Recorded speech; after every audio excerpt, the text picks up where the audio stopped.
Fury at Brussels has erupted with frustration centered around the EU's handling of coronavirus pandemic, amid growing pressure to speed up the bloc's mass vaccination campaign.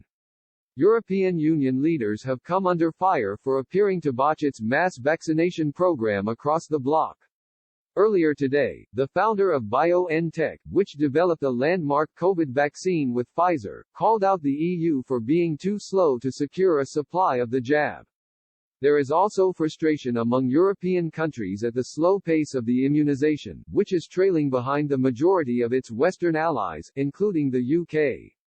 France has been under the most pressure to speed up its vaccination program, with only a few hundred doses administered so far compared to nearly 1 million in the UK. Leading doctors and opposition figures have accused Emmanuel Macron of being unprepared for the challenges of the rollout.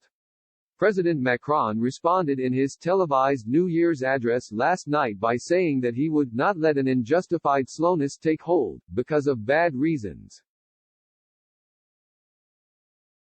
At the same time, Ur Sahin, chief executive of BioNTech, the German vaccine maker, criticized the EU's strategy on obtaining vaccines, saying it had been too hesitant.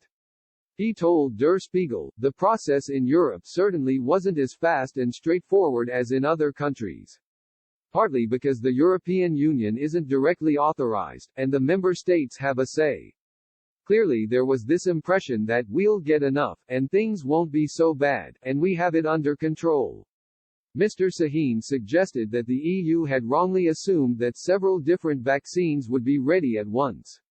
He explained, "It doesn't look so rosy right now, a gap has emerged, because there's a lack of other vaccines that have received approval and we have to fill this gap with our vaccine."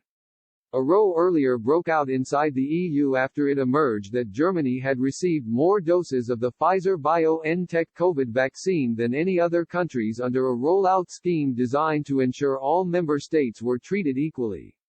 Politicians and public health officials in Italy were enraged when they discovered Germany had received 10 times the number of doses as Italy on the first day of the program and have threatened a formal complaint.